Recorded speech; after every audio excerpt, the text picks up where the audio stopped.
Chapter 10, Dribble. I will never forget Friday, May 10th. It's the most important day of my life. It didn't start out that way. It started out ordinary. I went to school, I ate my lunch, I had gym, and then I walked home from school with Jimmy Fargo. We planned to meet at our special rock in the park as soon as we changed our clothes. In the elevator, I told Henry I was glad summer was coming. Henry said he was too. When I got out at my floor, I walked down the hall and opened the door to my apartment. I took off my jacket and hung it on the closet. I put my books on the hall table next to my mother's purse. I went straight to my room to change my clothes and check Dribble. The first thing I noticed was his chain latch. It was unhooked. My bedroom door was open, and there was a chair smack in the middle of my doorway. I nearly tumbled over it. I ran to my dresser to check Dribble.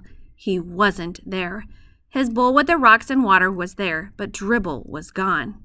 I got really scared. I thought maybe he died while I was at school and I didn't know about it. So I rushed in the kitchen and hollered, "Mom, where's Dribble?" My mother was baking something. My brother sat on the kitchen floor banging pots and pans together. "Be quiet," I yelled at Fudge. "I can't hear anything with all that noise." "What did you say, Peter?" my mother asked. "I said I can't find Dribble. Where is he?" "You mean he's not in his bowl?" my mother asked. I shook my head. "Oh dear," my mother said. "I hope he's not crawling around somewhere. You know I don't like the way he smells. I'm going to have a look in the bedrooms. You check in here, Peter." My mother hurried off. I looked at my brother. He was smiling. "Fudge, do you know where Dribble is?" I asked calmly. Fudge kept smiling. "Did you take him? Did you, Fudge?" I asked, not so calmly. Fudge giggled and covered his mouth with his hands. I yelled, "Where is he? What did you do with my turtle?" No answer from Fudge. He banged his pots and pans together again. I yanked the pots out of his hand. I tried to speak softly. "Now tell me where Dribble is. Just tell me where my turtle is. I won't be mad if you tell me. Come on, Fudge, please." Fudge looked up at me. "In tummy," he said. "What do you mean in tummy?" I asked, narrowing my eyes. "Dribble in tummy," he repeated. "What tummy?" I shouted at my brother. "This one," Fudge said, rubbing his stomach. "Dribble is in this tummy right here." I decided to go along with his game. "Okay, how did he get in there, Fudge?" I asked. Fudge stood up. He jumped up and down and sang out, "I ate him, I ate him, I ate him." Then he ran out of the room. My mother came back into the kitchen. "Well, I just can't find him anywhere," she said. "I looked in all the dresser drawers and the bathroom cabinets and the shower and the tub and—" "Mom," I said, shaking my head, "how could you?" "How could I what?" Mom asked. "How could you let him do it?" "Let who do what, Peter?" Mom asked.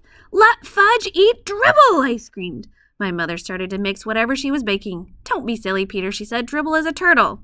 "He ate Dribble," I insisted. "Peter Warren Hatcher, stop saying that," Mom hollered. "Well, ask him. Go ahead and ask him," I told her. Fudge was standing in the kitchen doorway with a big grin on his face. My mother picked him up and patted his head. "Fudgy," she said to him, "tell Mommy where Brother's turtle is." "In tummy," Fudge said. "What tummy?" Mom asked. "Mine," Fudge laughed.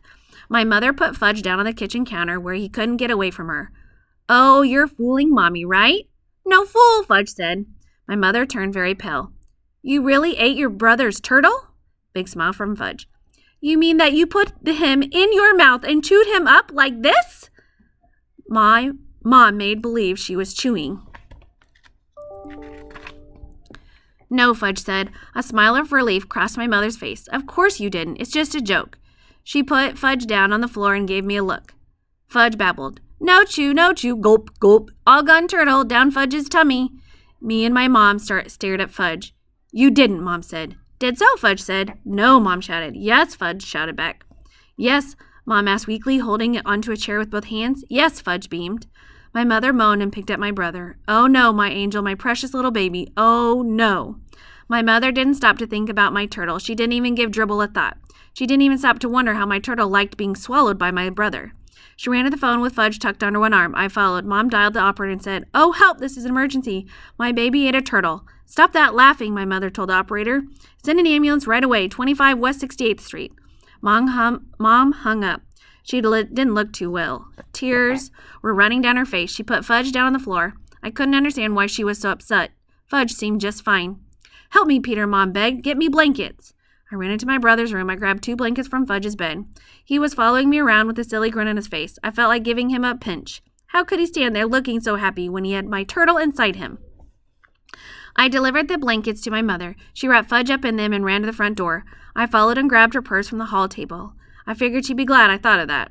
Out on the hall, I pressed the elevator buzzer. We had to wait a few minutes. Mom paced up and down in front of the elevator.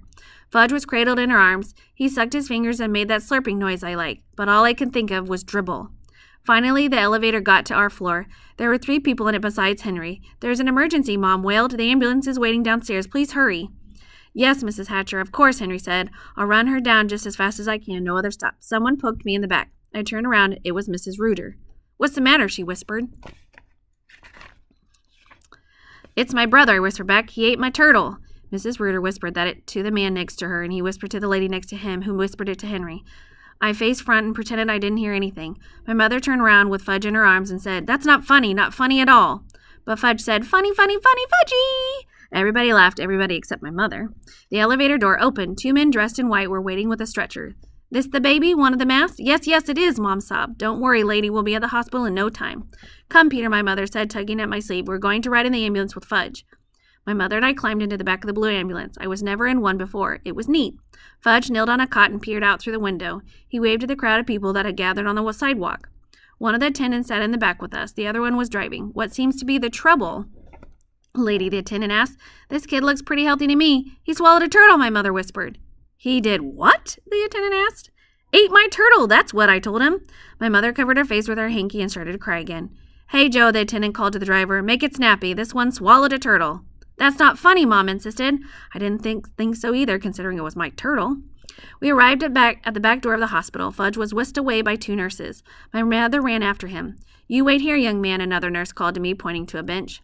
I sat down on the hard wooden bench. I didn't have anything to do. There weren't any books or magazines spread out, like when I go to Dr. Cohn's office.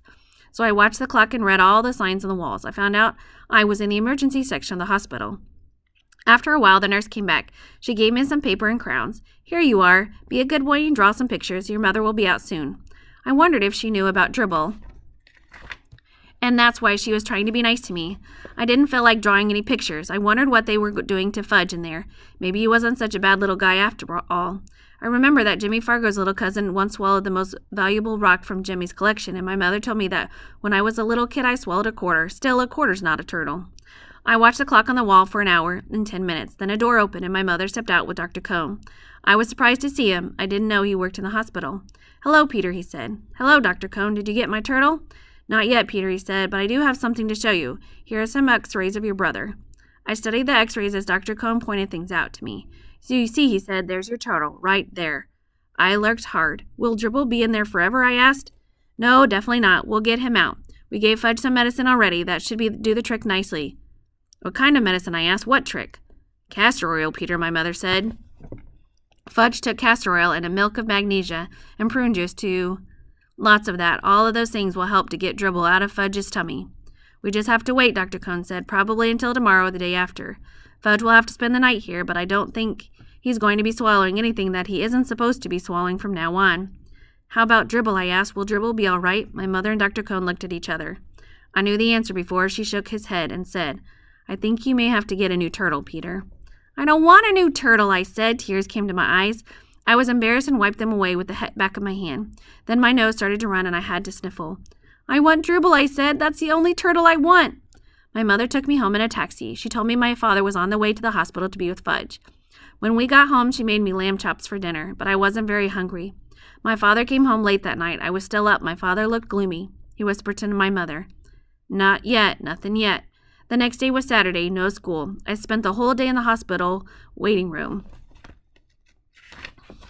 There were plenty of people around, and magazines and books too. It wasn't like the hard bench in the emergency hallway. It was more like a living room.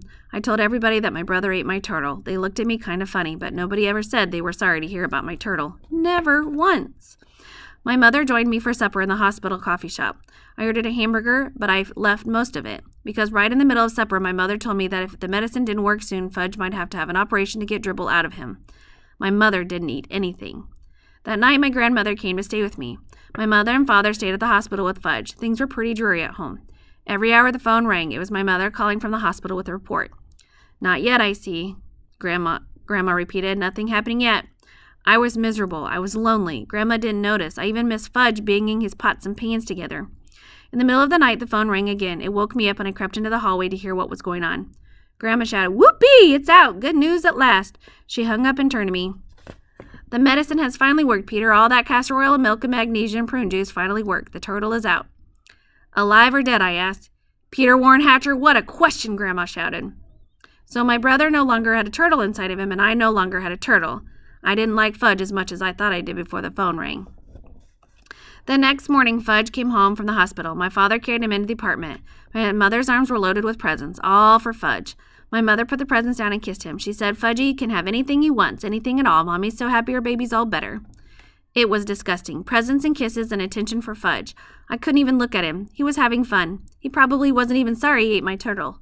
That night, my father came home with the biggest box of all. It wasn't wrapped up or anything, but I knew it was another present. I turned away from my father. Peter, he said, this box is for you. Well, I don't want another turtle, I said. Don't. Think you can make me feel better with another turtle, because you can't. Who said anything about a turtle, son? Dad asked. You see, Peter, your mother and I think you've been a good sport the whole situation. After all, Dribble was your pet. I looked up. Could I be hearing right? Did they really remember about me and Dribble? I put my hand inside the box. I felt something warm and soft and furry. I knew it was a dog, but I pretended to be surprised when he jumped up on my lap and licked me. Fudge cried, Ooh, doggy, see, doggy. He ran right over and grabbed my dog's tail. Fudge, my father said, taking him away, this is your brother's dog. Maybe someday you'll have a dog of your own, but this one belongs to Peter. Do you understand? Fudge nodded. Peter's dog. That's right, my father said. Peter's dog. Then he turned to me, and just to be sure, son, he said, we got a dog that's going to grow quite big, much too big for your brother to swallow. We all laughed. My dog was neat. I named him Turtle, to remind me.